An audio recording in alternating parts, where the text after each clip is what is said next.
আজকে আমরা যে বিষয়টি নিয়ে আলোচনা করব সেটি হলো কাশীধাম। কিভাবে কাশীধামের জন্ম হলো এবং কাশীধামের মাহাত্ম্য কী। অন্ধকার আদি পৃথিবী। পৃথিবী একসময় অন্ধকার, গঠনহীন, কোনো আলো ছিল না। ব্রহ্মা একা বসে আছেন সৃষ্টির কাজে, কিন্তু তিনি খুবই চিন্তিত। এই জগতে এমন একটি স্থান চাই যেখানে দেবতা ও মানব নির্বিঘ্নে সাধনা করতে পারে। শিবের আবির্ভাব। কৈলাসে ধ্যানরত শিবের চোখ ধীরে ধীরে খুলছে, চারপাশে আলোক ছটা ছড়িয়ে রয়েছে। শিব, আমি গড়ব এক তীর্থক্ষেত্র, চিরন্তন অপরাজেয় মৃত্যু, যেখানে মুক্তি। শিবের ত্রিশূল ধারণ ও আঘাত। শিব ত্রিশূল হাতে তুলে ধরেছেন, তার চোখ জ্বলে উঠেছে। তিনি আকাশের দিকে তাকিয়ে ত্রিশূল মাটিতে বসালেন। এই ত্রিশূলে থাকবে আমার নগরী। এই নগরীর নাম কাশী।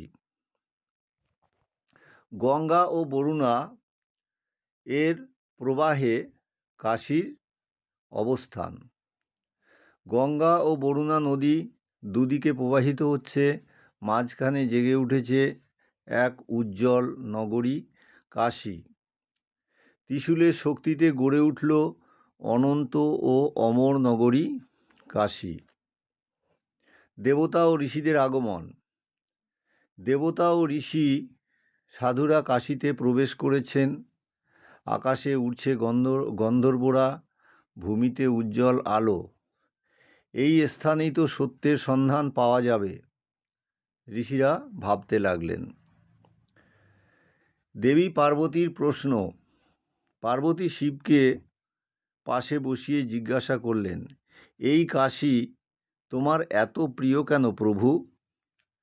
শিব শান্তভাবে কাশীর দিকে তাকিয়ে বললেন, পেছনে দেখো, কাশী বিশাল, দীপ্তিময়। এখানে মৃত্যু মানে পরিত্রাণ।